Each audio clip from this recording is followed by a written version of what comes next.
how I started my hairdressing classes in Germany. Firstly, I had a vision because I love kids, and I said, what if I start teaching children I how am a to braid? Cameroonian based in the diaspora, popularly known as That's Auntie my name. Bundes. So I actually learned how to braid while I was in Cameroon before traveling to So Germany. braiding for me, it's a passion. It's something I love to do. But I really don't want to go into it, but I want to transfer the knowledge I have to other younger ones. I recall many times when my cousins will come to visit me, I will show them how to braid. And one of them now, she does braiding In a so very country well. like Like Germany, getting children to do this is very, very difficult.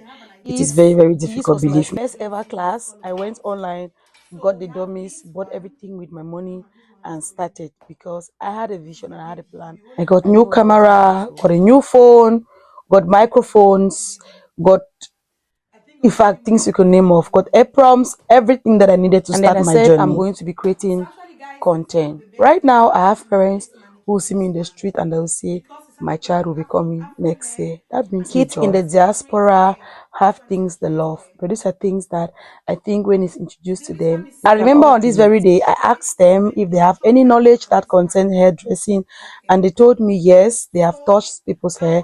One told me she had made her mother's hair and her sister's hair At that too. point, I realized that I don't have much work to do since they already have a Illustration, basic I knowledge. illustrated many times with my finger.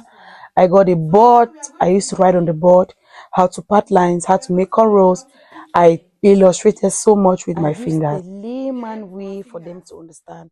No matter what, I try for them to understand After whatever I'm our first saying. class, they were so happy and the girls were willing to learn. This was my first ever class with my girls. So, guys, I'll be posting more videos of how we started and where we are now. Bye bye. Index finger does most of the job. So, girls, una carry una hold your mannequin.